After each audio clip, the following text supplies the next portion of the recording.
Bismillahirrahmanirrahim. Assalamualaikum warahmatullahi wabarakatuh.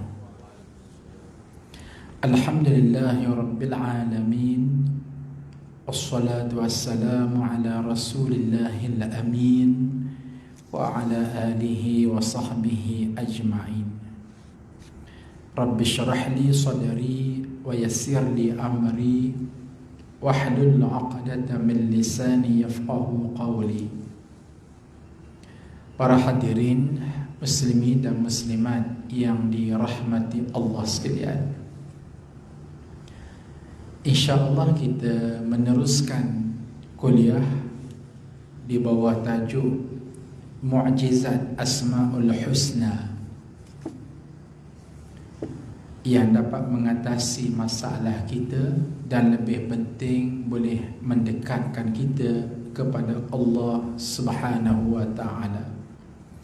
Hari ini kita masuk pada Asma'ul Husna yang ke-17 di muka surat 62, iaitulah Allah yang bersifat Ar-Raziq. Allah yang bersifat Ar-Raziq bermaksud yang maha memberi dan mengagihkan rezeki kepada hamba-hambanya. Dalam buku yang ada pada tuan-puan Ustaz Akur, ia buku yang sangat nipis melayang, dan sebagaimana yang Ustaz pernah kata dahulu, Ustaz hanya tertarik pada buku ini dalam aspek membentangkan doa-doa yang berkaitan dengan Asma'ul Husna, yang mana doa ini insyaAllah kita akan baca secara beramai-ramai di hujung kuliah. Adapun dari segi huraian, Ustaz tidak terikat sangat dengan buku ini. Ustaz memiliki metod huraian yang tersendiri. Sebagai muqaddimahnya ialah Allah Subhanahu wa taala berfirman pada surah Az-Zariyat ayat yang ke-58. Surah Az-Zariyat ayat yang ke-58, firman Allah Subhanahu wa taala, A'udzu billahi minasyaitonir rajim. Innallaha huwar razzaqu dzul quwwatil matin.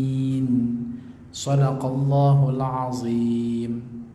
Yang bermaksud, sesungguhnya Allah huwar razzaq, dialah yang memberi rezeki kepada hamba-hambanya, dzul quwwatil matin, yang memiliki al-quwwah, kekuatan, al-matin, yang paling ampuh. Ayat ini secara nas menyebut betapa Allah Subhanahu wa taala memiliki Asma'ul Husna ataupun juga disebut sifat Ar-Razzaq. Dengan arti kata lain, ada orang tanya, Ustaz, Allah Subhanahu wa taala ada Asma'ul Husna Ar-Razzaq kan? Ya. Mana dalil? Dalilnya Al-Quran. Surah apa? Az-Zariyat. Ayat ke berapa? Ayat yang ke-58. Ni barulah orang kata belajar ilmu agama rapat ke dinding. Belajar ilmu agama rapat ke dinding itu menjadikan satu kepuasan kepada kita. Baik, itu dalilnya daripada Al-Quran. Poin kedua ialah apa maksud rezeki. Rezeki menurut kacamata orang Melayu berbeza dengan rezeki menurut kacamata Islam. Biarlah Ustaz sebutlah perkataan orang Melayu.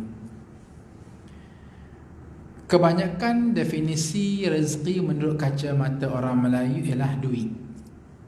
Apa makna rezeki? Duit. Apa makna duit? Rezeki. Dapat duit, dapat rezeki. Tak dapat duit, tak dapat rezeki. Ini yang kita faham. Sedangkan menurut kacamata Islam, rezeki bermakna apa jua anugerah kurniaan Allah Subhanahu wa taala kepada kita yang dengannya kita selesa, maka itu namanya rezeki. Justru ia tidak tertakluk kepada wang semata-mata. Apa jua anugerah Allah Azza wa Jalla kepada kita yang dengannya kita selesa, murtah, maka itu namanya rezeki. Contoh, tubuh sehat, rezeki. Hati tenang, rezeki. Ada mata boleh melihat, ada telinga boleh mendengar, ada akal boleh berfikir, ada tangan boleh menyentuh, ada kaki boleh berjalan, rezeki. Anak-anak semuanya menjadi sejuk mata memandang, rezeki. Selera makan, rezeki. Oh, ada rumah dekat dengan masjid, rezeki. Tempat kerja kita dekat dengan rumah, rezeki. Baiti jannati, rumah tangga bahagia, rezeki. Bahkan di saat kita memperoleh hidayah di sisi Allah Subhanahu wa taala juga adalah rezeki. Justru jangan hanya nampak hanya duit semata-mata. Benar, kita akui bahawa duit itu penting. Wang bukan segala-galanya, tetapi segala-galanya memerlukan wang. Ini adalah sesuatu yang kita maklum. Wang bukan segala-galanya, tetapi segala-galanya memerlukan wang. Wang tidak boleh bawa mati, tapi tak ada wang rasa nak mati. Nah, wang tidak boleh menjadikan kita tidur lena, tetapi tak ada wang langsung tak boleh tidur. Tetapi wang juga terbatas. Wang hanya boleh membeli makanan yang lazat, tapi belum tentu boleh membeli selera makan. Wang hanya boleh membeli tilam yang empuk, tapi belum tentu boleh membeli tidur nyenyak. Kadang-kadang dalam kuliah tak ada tilam, boleh tidur. Contoh. Nah, lagi sedap tidur tu, bersandar macam Azman buat. Nah, wang hanya boleh membeli banglo, rumah yang besar, tapi belum tentu boleh membeli kebahagiaan rumah tangga. Wang hanya boleh membeli buku yang banyak, tapi belum tentu boleh membeli ilmu pengetahuan. Wang hanya boleh membeli wanita, tapi belum tentu boleh membeli cintanya. Wah, dah lain macam ni. Nak menggambarkan betapa terbatasnya kegunaan wang tersebut. Bahkan dalam keadaan tertentu, ini penting ya, Ustaz kena berikan beberapa contoh biar kita clear.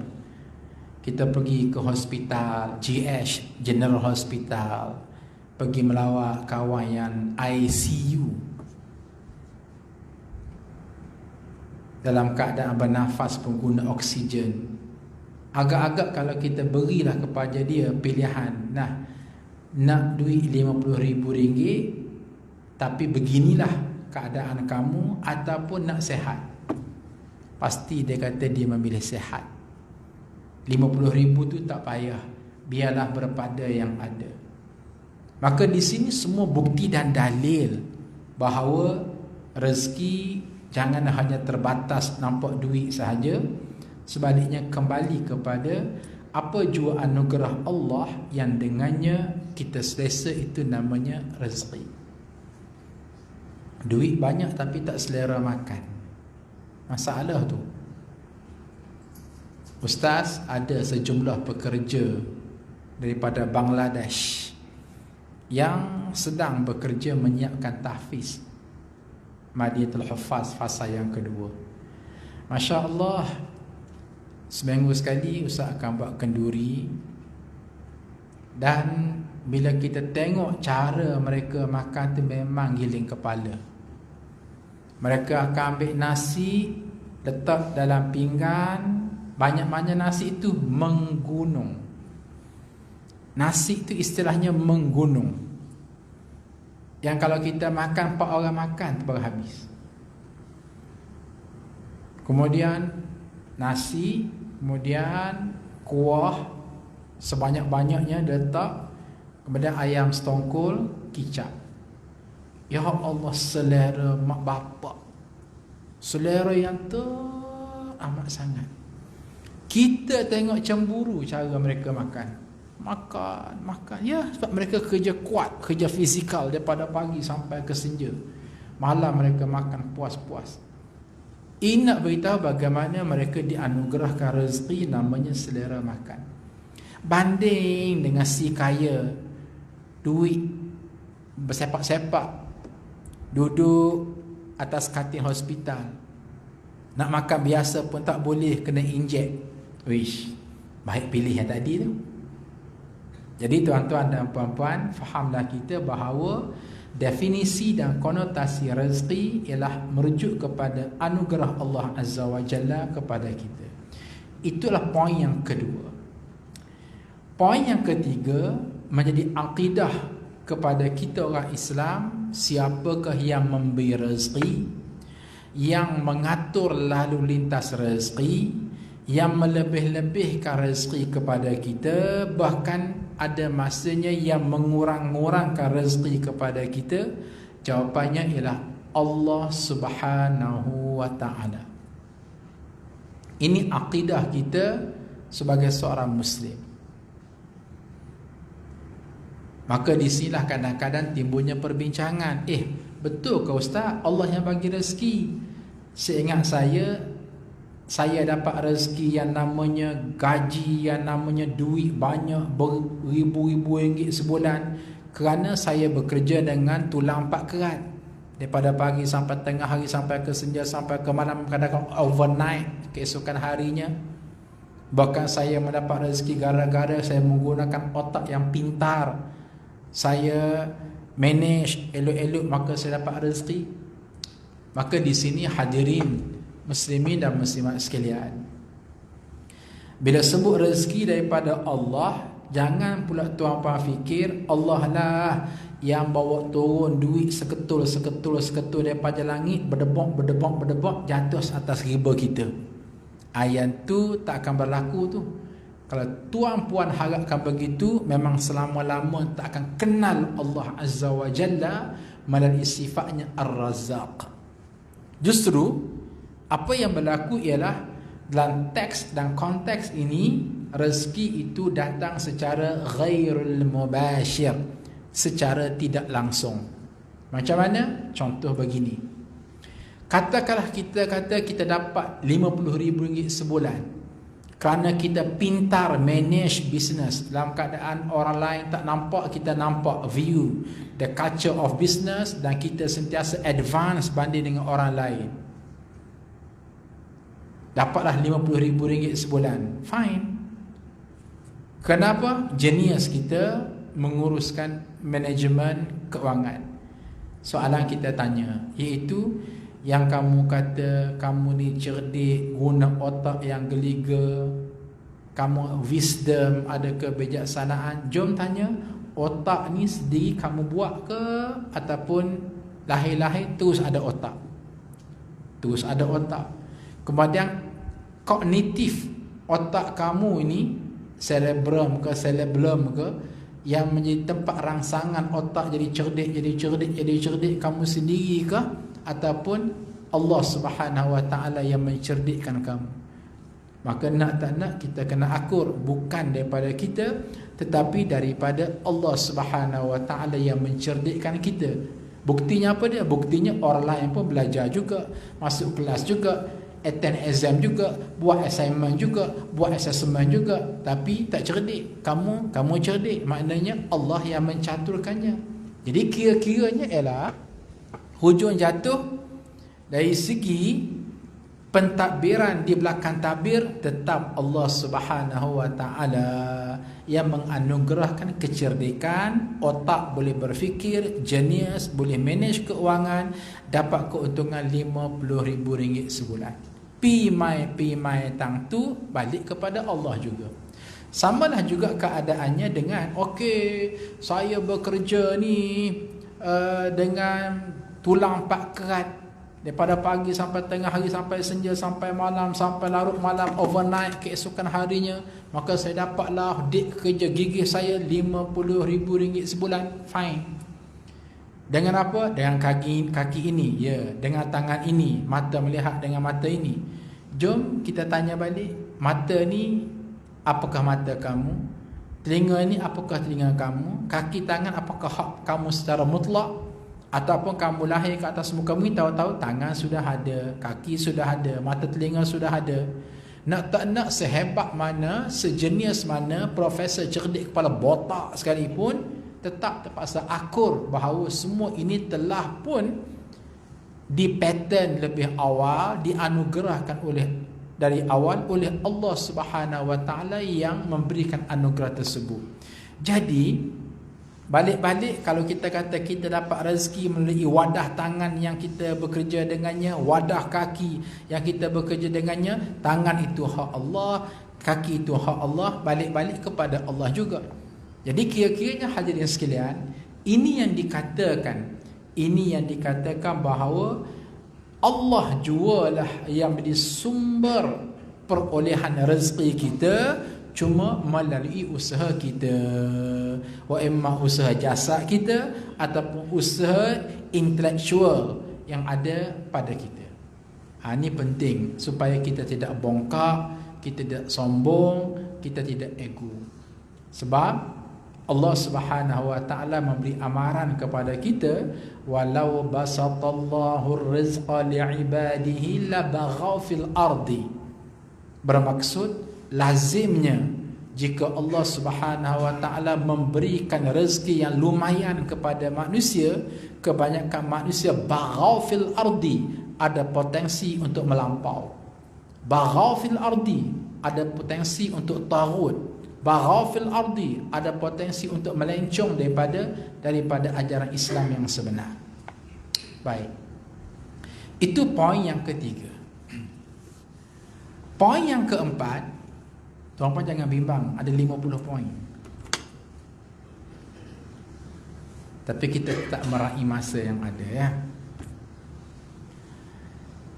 Poin yang keempat, hadirin sekalian, supaya lebih nampak struktur perbincangan kita, maka ulama meletakkan kategori bahawa rezeki anugerah Allah kepada kita ini, yang dengannya kita boleh mengenali Allah Asmaul Husna, sifat yang bernama Ar-Raziq, Allah yang mengatur dan berikan rezeki, ada 3 kategori. Pertama, ada rezeki yang sememangnya telah pun ditetapkan oleh Allah Subhanahu wa taala sejak azali lagi, tanpa campur tangan daripada manusia. Ia dikenal sebagai ar-rizqi al-muqarrar, rezeki yang telah pun digazet sejak azali lagi. Kedua ialah ar-rizqi al-muktasab, rezeki yang diperolehi secara usaha. Dan yang ketiga ialah rezeki yang diperolehi secara janji daripada Allah Azza wa Jalla. Ketiga-tiga kategori ini yang paling penting, outcome yang kita nak hasilkan apa dia? Menyerlahkan sifat Allah yang bernama Ar-Raziq, Asmaul Husna yang ke-17. Baik, contoh rezeki al-muqarrar yang telah pun ditetapkan oleh Allah Azza wa Jalla sejak azali, apa dia?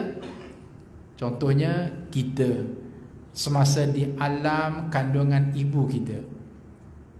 Pada masa itu memang tidak ada seorang pun masa dalam perut kandungan mak bawa plastik roti canai daripada kedai mamak, teh ais 1 baldi, ataupun nasi goreng Pattaya. Inilah nak simpan dalam perut ni, nak makan kat santap. Semuanya itu ialah rezeki yang telah pun ditetapkan oleh Allah Azza wa Jalla sejak azali dalam perut ibu. Kita makan, kita minum dengan cara yang tersendiri. Siapakah yang direct bagi rezeki tanpa campur tangan daripada mana-mana pihak? Allah Azza wa Jalla yang bersifat Ar-Raziq. Kalau kita nak mudah faham, ada istilah peribahasa orang Melayu, apa dia? Ulat dalam batu pun boleh hidup. Nah, ulat dalam batu tak bekerja tu, duk sengih lah batu, molek-molek hidup je. Sebab apa? Allah Ar-Raziq, Allah Azza wa Jalla yang telah menetapkan rezeki kepadanya. Nah, jadi saat-saat kita tengok ulat dalam batu, ingat kepada Allah Ar-Raziq. Kita imbas flashback zaman kita di alam kandungan ibu, nampak Allah Ar-Raziq yang mengatur lalu lintas rezeki kita. Yang kedua adalah rezeki yang kita usaha. Man jada wajada, man kasala fashalla. Bila kita usaha lebih, kita akan dapat lebih. Bila kita usaha malas, maka bila kita berusaha malas, kita akan dapat habuan dia. Ustaz masih ingat ni cerita lama ya. Dalam kuliah Zuhur seumpama ini, di sekitar Bangsar, di satu pejabat korporat, company yang besar, Ustaz takkan sebut company mana kecuali dipaksa.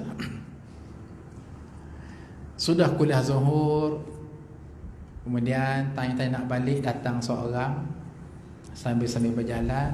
Dia kata, Ustaz tahu tak, masa tu Ustaz bercakap tentang sistem perbankan Islam. Okey, ma lahu wa ma alaih, baik dan buruknya. Cerita panjang lah, tak apa. Dia kata, Ustaz tahu tak? Tahu apa? Saya bekerja 3 layer sehari, dia kata.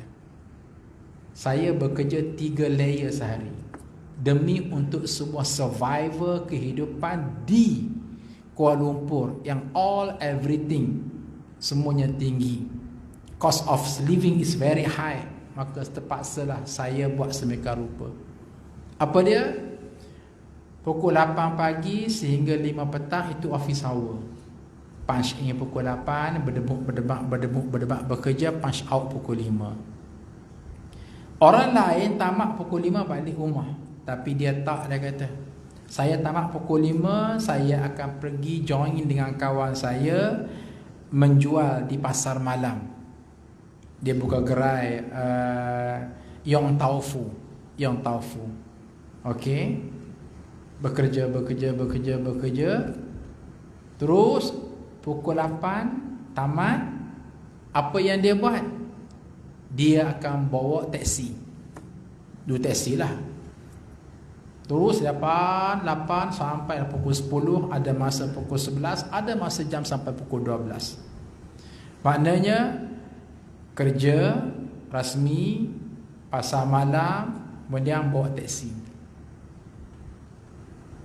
Bukan nak kaya, tetapi itulah yang dia kena buat untuk dapat duit bagi bayar sewa rumah, bagi nak bayar anak-anak yang masuk sekolah swasta semua, sebab dia sangat cakna kepada pendidikan anak-anak. Sehingga kan dia sebut kepada Ustaz satu perkataan, maaf ya, dia kata apa? Dia kata, Ustaz, balik penat sangat. Kadang-kadang balik ke rumah, dia katalah, balik ke rumah nak jimat dengan isteri pun tak larat, dia kata. Sebab apa? Dikerahkan tenaga untuk sebuah kehidupan. Masya Allah. Inilah dia arti sebuah kehidupan di kota metropolitan Kuala Lumpur. Orang kat kampung memang seronok lah. Orang KL tu kaya tu, orang KL. Orang KL dah balik kampung belagak tu, yang setengah di kalangan kita ni dia sedemikian rupa berjuang untuk sebuah kehidupan. Tak apalah, tapi poin yang maksudnya sebut apa dia? Man jadda wajada. Siapa yang gigih berusaha, dia akan dapat. Sebab itulah maaf ya, tolong jangan sesekali berniaga dan beriman dengan peribahasa orang Melayu. Apa dia? Rezeki secupak tak akan jadi apa ya? Rezeki secupak tak akan jadi segantang. Betul Nah, ini adalah sabda orang Melayu, bukan sabda Nabi. Rezeki secupak tak akan jadi segantang. Maka jawapan menurut perspektif Islam berdasarkan kepada poin yang kedua, ar-rizqu al-muktasib. Kalau kita gigih berusaha, janji daripada Allah, bukan sekadar rezeki secupak tak jadi segantang, bahkan akan jadi bertan-tan-tan. Bukan segantang, tan terus. Sebab Allah Azza wa Jalla yang maha melihat, yang maha menyaksikan, maka Allah Azza wa Jalla akan menganugerahkan rezeki kepada sesiapa yang berusaha. Dua. Yang ketiga ialah rezeki yang dijanjikan oleh Allah. Ini semua ni berlegar di bawah maksud Allah war raziq, Asmaul Husna, Allah yang maha memberikan rezeki. Apa maksud janji rezeki yang dijanjikan oleh Allah? Contoh, Rasulullah sallallahu alaihi wasallam bersabda, "Ma balu malin min sadaqah bal yazdad fayazdad." Yang bermaksud tak akan miskin orang yang bersedekah, bahkan rezekinya sentiasa sahaja akan ditambah dan ditambah oleh Allah Subhanahu wa taala. Ini apa dia ni? Ini rezeki yang dijanjikan oleh Allah. Secara spiritual, secara keyakinan, belief system yang mesti kita absorb secara iman, apa dia? Makin banyak aku bersedekah, maka makin murahlah rezeki aku. Dan kita wajib beriman dengan statement ini, sebab ini janji daripada Allah dan Rasul. Jadi kira-kiranya hadirin sekalian, wa imma atas nama rezeki yang telah pun ditetapkan, ataupun rezeki yang berusaha, ataupun rezeki yang dijanjikan oleh Allah, yang paling penting biar kita sentiasa nampak kelibat Allah. Oh, Alhamdulillah, ulat dalam batu pun hidup. Ya, sebab Allah Ta'ala yang menguruskan rezeki hambanya. Dan nampak ulat, tapi ingat hati kepada Allah. Ya, aku berusaha, tapi Allah jua yang tetap memberikan rezeki. Usaha gigih kita, kerja 3 tiers tadi, 3 layer tadi, tapi tetap dipulangkan kepada Allah. Sama juga dengan rezeki yang digantungkan harapannya oleh Allah Subhanahu wa taala. Baik. Itu masih lagi dalam perbincangan Allah war raziq. Yang terakhir ialah di sana secara kasarnya memang manusia bila ditanya, okey, katakanlah ada orang Islam, kita pun tanya, kamu ni beriman tak kepada Allah? Beriman. Percaya tak Allah Subhanahu wa taala itu bersifat Ar-Raziq, yang memberikan rezeki kepada hamba-hambanya? Percaya. Ada tak dalil daripada Al-Quran? Oh, masya-Allah, siap dia boleh quote lagi. Dalilnya ialah surah Az-Zariyat ayat yang ke-58. Wah, hebat tu. Tetapi malang sekali bila kita tengok kepada lifestyle dia, tidak seiring dengan gagasan iman yang dia sebut di awal tadi. Oh, aku mengaku Allah itu Ar-Raziq, yang mengatur rezeki. Aku mengaku dan yakin beriman dengan surah Az-Zariyat ayat 58. Bukti Allah itu Ar-Raziq. Innallaha war-Razzaqu dzul quwwatil matin. Tapi malang sekali bila kita tengok kepada lifestyle dia, mendapati bagaimana lifestyle-nya adalah lifestyle yang tidak sama dengan apa yang dia iman. Apa maksud Ustaz? Okey, seseorang yang mencari rezeki dengan sumber yang haram, katakan saja rasuah ke, pecah amanah ke, menggelapkan wang negara ke, demi Allah, orang ini dia tidak yakin pada janji Allah yang menguruskan rezeki dia, sehingga dia terpaksa melewati dan menembusi kepada sumber rezeki yang haram. Jauh Ustaz kau nak baring daripada Asmaul Husna sampai ke rasuah. Ya, biar kita nampak holistik agama Islam ini menyeluruh, boleh repair kehidupan manusia. Dan Ustaz bukan sengaja nak sebut-sebut, hadirin sekalian. Ustaz nak merintih sedikit pada ruangan ini sebab ia menjadi sesuatu yang sudah keterlaluan dan melampaui batas. Sesiapa yang ada kesempatan, silalah rujuk Mingguan Malaysia pada hari Ahad yang lepas. Ia disebut oleh minda pengarang di muka surat 2. Minda pengarang maknanya mari daripada pihak Mingguan Malaysia sendiri yang merintih masalah yang sedang berlaku di Malaysia. Ustaz baca teksnya. Kita ni kalau kuliah bawa Quran lambat tangkap. Kadang-kadang kena buat kereta akhbar baru cepat, ya. Apa tajuk dia? Tajuknya di muka surat 2, rakyat mangli dengan skandal bilion ringgit. Kami dah mangli dengan perkataan bilion-bilion ni. Sana hilang bilion, sini hilang bilion. Orang itu dapat bilion, orang ini pun terima habuan bilion. Projek sana bilion, projek sini bilion. Kami orang kampung bilion tu banyak mana pun tak tahu. Beliau merujuk kepada kes yang terbaru. Apa kes yang terbaru? Itulah ketirisan dalam kes LCS. Jawatan kuasa kira-kira wan negara mendapati rekaan terperinci projek perolehan kapal tempur pesisir pantai belum disiapkan oleh syarikat Boston Naval Shipyard Sedia Berhad BNS. Mungkin tuan-tuan dan puan-puan pun tahu bagaimana 6 bilion telah pun diberi oleh pihak kerajaan kepada company tersebut dengan harapan kapal siap, tiba-tiba kapal tu tak siap.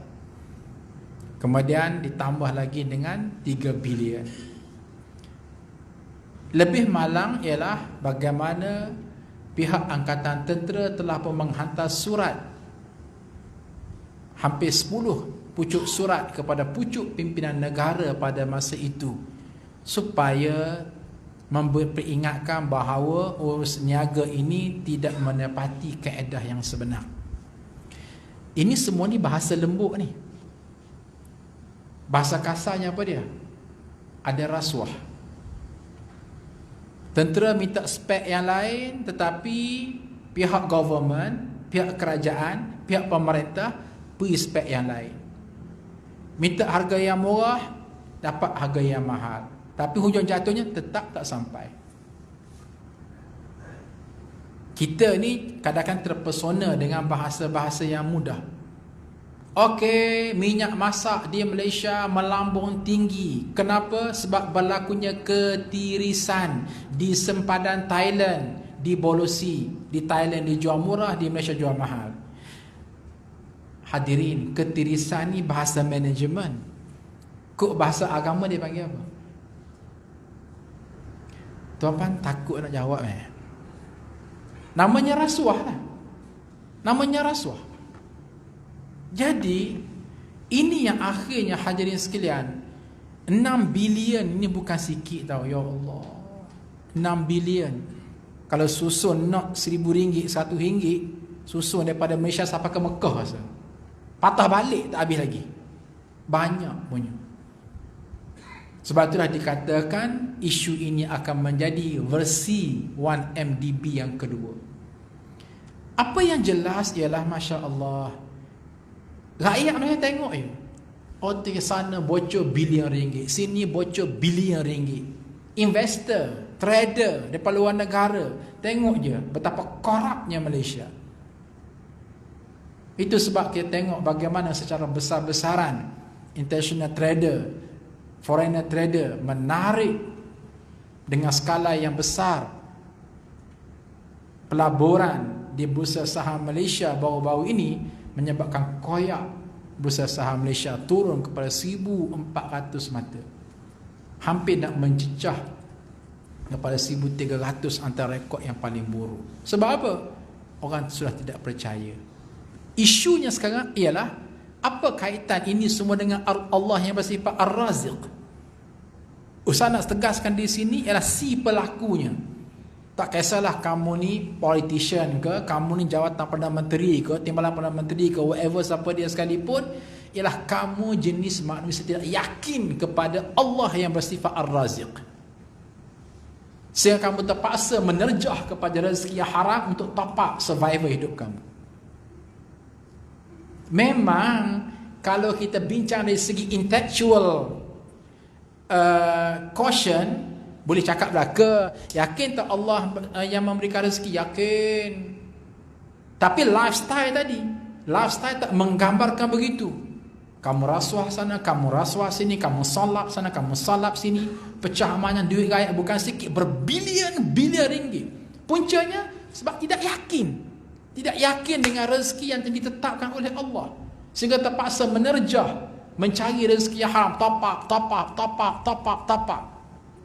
Kenapa kita orang biasa ni yang gaji 1,000-2,000 ni, the power of submission, pasrah kepada Allah. Alhamdulillah dapat gaji bulanan RM2,000, alhamdulillah, ini takdir Allah kepada saya, Allah yang bersifat Ar-Raziq. Masya Allah, ini orang yang benar-benar jujur dengan iman dia. Kalau dia tidak yakin dengan ketentuan janji Allah, pasti orang ini akan solat duit sana, solat duit sini. Sebab tu Ustaz kata tadi bahawa kita belajar Asmaul Husna biar kita nampak helicopter view kita, bahawa untuk menjadikan orang itu transparent, integrity, professional, accountability, good governance, tak ada cara lain kecuali kembali kepada agama. Sebab itulah kok ditanya Dr. Azhar, Asmaul Husna ni sepatutnya di mana dibentang? Sepatutnya bukan di Suara JKR tau. Terbaik kuliah ustaz tu dibawa ke parlimen, bentang kepada parlimen, nak ajar supaya tolonglah beriman kepada Allah Ar-Razzaq. Itu boleh menutup skandal, boleh menutup rasuah, boleh menutup salah guna kuasa. Lain macam pula. Akhir sekali jom kita sama-sama berdoa ya, di muka surat 62 dengan Allah yang bersifat Ar-Raziq. Tuan-puan sila ikut bacaan ustaz. Yang ada buku tu boleh rujuk pada buku di muka surat 62. Bismillahirrahmanirrahim. Ya Allah ya Razzaq, laka maqalidus samawati wal ard, tabsutur rizqa liman tasha wa taqdir, fabsut lana minar rizqi ma tuwassiluna bihi ila rahmatik, wa min rahmatik ma tahulu bihi bainana wa baina niqmatik, wa raddina bima qasamtahu lana, wa akhtim lana bis sa'adati allati khatamta biha awliya'aka, waj'al khaira ayyamina wa as'adiha yawma liqa'ik, wa sallallahu ala nabiyyina wa rasulina wa nurina Muhammadin wa ala alihi wa sahbihi wasallam. Alhamdulillah. Maksudnya, wahai Allah yang maha pemberi rezeki, milikmu langit dan bumi, Engkau yang memberi murah rezeki bagi sesiapa sahaja yang Engkau kehendaki. Engkau juga yang menyempitkannya. Maka wahai Allah, luaskanlah rezeki kami menuju pada rahmat-Mu. Luaskanlah juga rahmat-Mu yang membebaskan kami daripada murka-Mu. Jadikanlah kami puas dengan anugerah rezeki yang telah Engkau tetapkan kepada kami, serta akhirilah hidup kami dengan kebahagiaan sebagaimana Engkau mengakhiri hidup para wali kekasih-Mu. Wahai Allah, jadikanlah hari-hari kami yang terbaik dan paling bahagia sebagai hari pertemuan dengan-Mu, dan semoga selawat dan salam sentiasa dilimpahkan kepada Nabi, Rasul dan cahaya kita, Nabi Muhammad sallallahu alaihi wasallam beserta keluarga dan sahabat baginda. Sekian, wallahu taala a'lam. Assalamualaikum warahmatullahi wabarakatuh.